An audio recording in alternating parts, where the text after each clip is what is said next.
يسألونني يقولون يا ربنا يسألونك الجنة، ثم يقول وبماذا يستعيذون بي؟ يقولون يا ربنا يستعيذون بك من النار، فيقول الله سبحانه وتعالى أشهدكم يا ملائكتي أني قد غفرت لهم.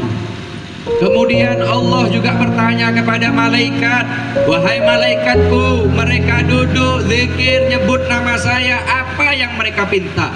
Apa yang orang-orang hadir di majlis minta kepadaku, kata Allah Subhanahu wa taala, dan apa yang mereka takutkan dariku, kata Allah Subhanahu wa taala. Malaikat menjawab, ya Allah, mereka duduk di majlis zikir nyebut namamu, yang mereka minta hanya satu, surgamu ya Allah, dan mereka duduk di majlis yang mereka takuti hanya satu, yaitu takut masuk ke dalam nerakamu ya Allah. Kemudian Allah Subhanahu wa taala bersaksi kepada malaikat yang telah diutus oleh Allah, saksikanlah wahai malaikatku, sesungguhnya aku telah mengampuni dosa-dosa mereka semua. Amin Allahumma amin. فيقول ملك من الملائكة كما جاء في بعض الروايات يقول يا رب إن فيهم فلان الخطأ كثير الذنوب كثير المعاصي لم يحضر لغرض المجلس وإنما حضر لحاجة يريدها من صاحبه، فيقول الله وله قد غفرت، هم القوم لا يشكى بهم جليسهم.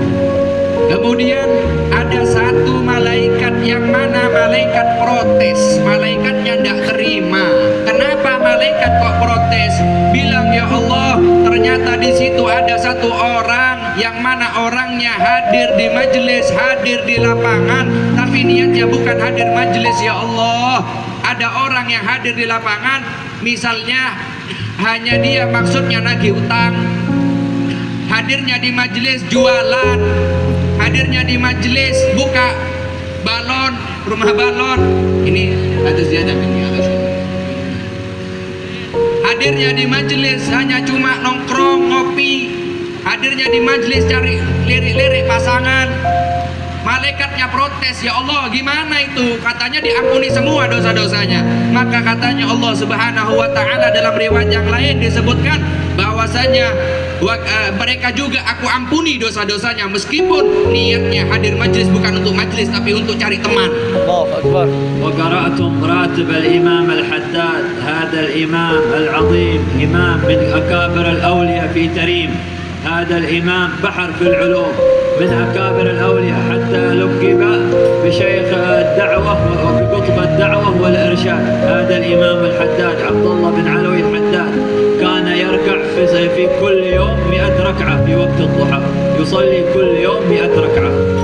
Kita juga duduk di majelis ini, kita semua baca Ratibul Haddad. Ratibul Haddad, beliau pengarangnya adalah Habib Abdullah Al-Haddad, termasuk orang yang terkenal di kota Tarim, salah satu daripada wali yang besar, wali yang derajatnya tinggi.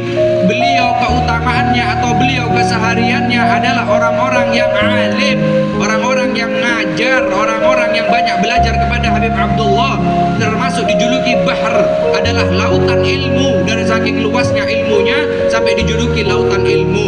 Al-Habib Abdullah kebiasaannya, ibadahnya setiap hari di waktu duha, beliau sholatnya 100 rakaat, sama dengan orang Karangrejo.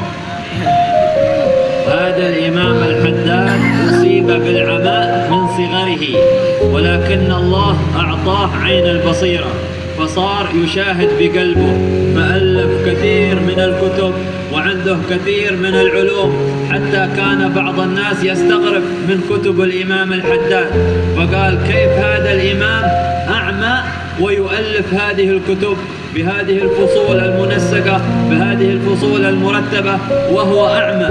فلما جاء ذلك الرجل وأراد أن يرى ذلك الإمام وأراد أن يشوف الإمام الحداد من هذا الإمام الحداد، جاء مرة إلى تريم من أجل يرى الإمام الحداد، فجلس في مجلس فجيء بالقهوة ديرة القهوة، وإذا بالإمام الحداد يشير إلى ذلك الرجل، والإمام الحداد أعمى، يشير إلى ذلك الرجل ويقول له يا فلان شوف ذبابة سقطت في الكأس حقك هذا.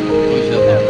Al-Habib Abdullah Al-Haddad Dari saking banyaknya ilmunya, beliau itu semenjak kecil, Habib Abdullah Haddad pengarang Rotib ini diberi cobaan musibah oleh Allah. Masih kecil matanya dibutakan oleh Allah karena sakit. Akan tetapi karena beliau adalah wali daripada wali-walinya Allah yang terpilih, diganti mata yang melihat secara zahir, diganti oleh Allah mata hati yang lebih tajam bisa melihat. Nah, orang yang heran dengan Habib Abdullah Haddad ada satu orang. Dia heran kenapa Habib Abdullah Haddad ini orangnya buta tapi karangan kitabnya banyak sekali. Karangan kitabnya luar biasa. Ada ratusan kitab yang dikarang oleh Habib Abdullah Haddad.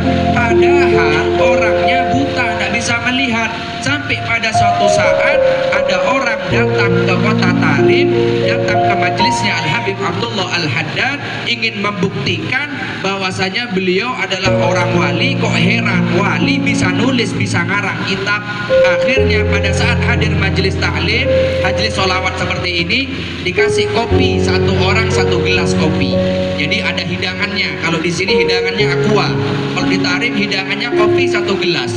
Kemudian tatkala orang itu mau minum kopi, Al-Habib Abdullah Al-Haddad nunjuk orang tadi yang niatnya penasaran, heran. Niatnya teko, niatnya hadir majelis cuma kepingin ninggalin Habib Abdullah Haddad. Tapi langsung ditunjuk sama Al-Habib Abdullah Haddad, Pak, kopimu iku ono laleri. Kopimu melebu laler dek kono, ojo diumbi sih. Kaget, padahal Habib Abdullah di depan, dia minumnya di belakang minum kopi. Yang bisa melihat tidak bisa melihat lalatnya, Al-Habib Abdullah bisa melihat lalat dari kejauhan. فاهتز ذلك الرجل وقال فعلمت أن الأمر بصيرة وليس بصر.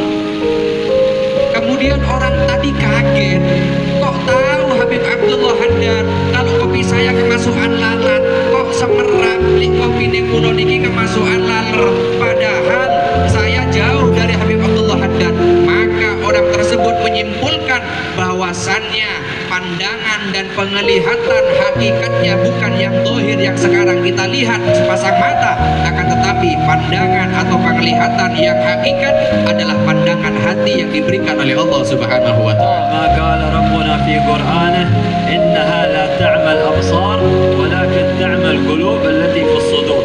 كم من أعمى لكن بصيرته مفتوحة، يشوف بقلبه الأنبياء قدامه، يشوف الأرواح الطاهرة عندما تحضر، أرواح الأولياء، أرواح الملائكة عندما تحضر.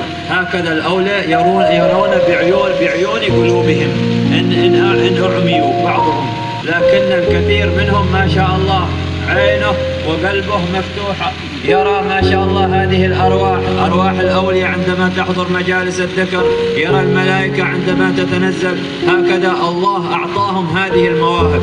وكل من صدق مع الله سبحانه وتعالى يكشف الله عن قلبه فيرى هذه الأمور التي تغيب عن أعين كثير من الناس.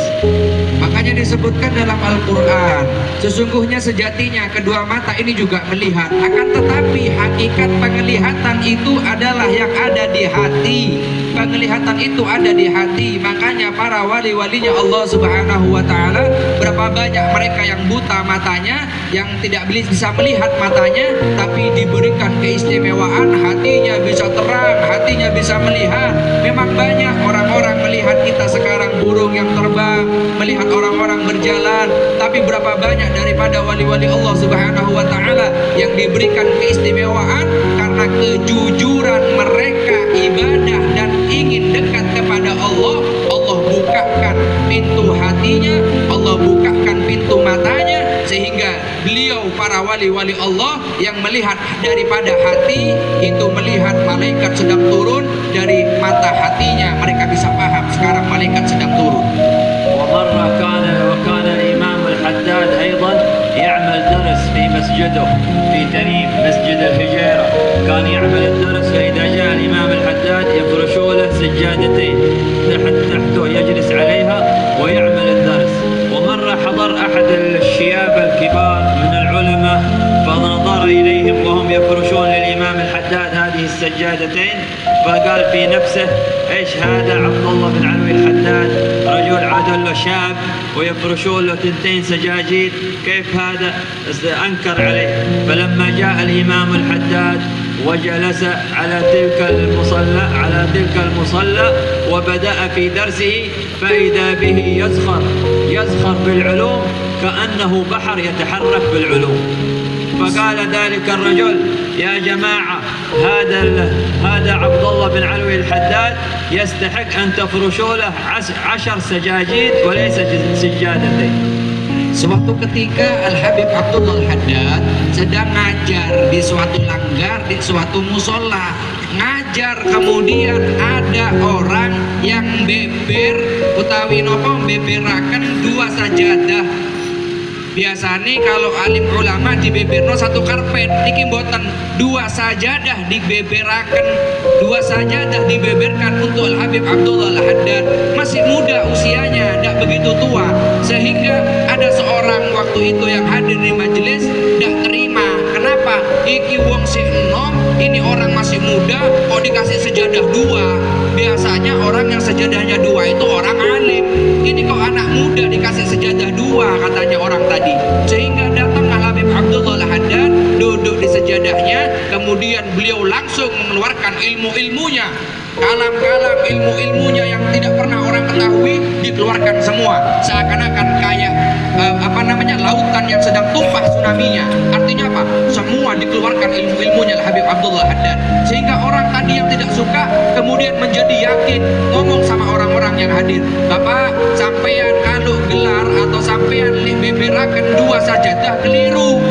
Sebenarnya bukan 2 sajadah yang sampean gelar, tapi 10 sajadah yang sampean harus totokno gaya Habib Abdullah Haddad dari banyak ilmunya dan saking luasnya ilmunya Habib Abdullah Haddad.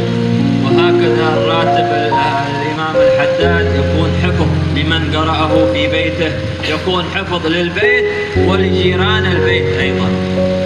Rotib yang kita baca malam ini, Rotibul Haddad, itu bisa membuat penjagaan bagi orang yang baca. Kalau bacanya istiqomah, rumahnya dijaga sama Allah. Bahkan bukan hanya rumah yang dijaga oleh Allah, tonggo-tonggo nih sampean pun kecipratan barokai Rotibul Haddad juga dijogo sama Allah Subhanahu wa taala. Hatta dzakaru anna fatah atau bint في بريطانيا في زمننا هذا هكذا بعض الشباب أرادوا أن يغتصبوا تلك البنت، فلما كانوا خلفها يمشون وكلما تقدموا نحوها تراجعوا، وكأن شيء يرجعهم وشيء يمنعهم عنها. كلما أرادوا أن يقتربوا منها تباعدوا عنها وخافوا، كأنه شيء خلفها يحميها من أولئك الأشرار. فلما سألوا عن تلك البنت، عن تلك الفتاة، سألوا عنها وسألوها: ايش تعملين؟ ايش تقولين؟ شيء أذكار تذكرين الله بها حتى صار لنا هذا الموقف معك؟ فقالت لهم: أني مواظبة على راتب الإمام الحداد. Ini ada cerita ini orang yang istiqomah sering baca Rotibul Haddad, seorang perempuan yang mana perempuan ini tinggalnya di Britania. Britania itu di mana? Inggris. Di mana Britania? Inggris. Tonggo nih Karangrejo, Karanganyar sebelahan. Kayak numpak pesawat 5 jam. Kenapa orang perempuan ini? Orang perempuan ini waktu jalan di jalan yang sepi, ada segerombolan anak pemuda ingin dekat, kepingin diculik, kepingin melakukan hal-hal yang tidak senonoh, minta maaf, mau diperkaos anak perempuan ini.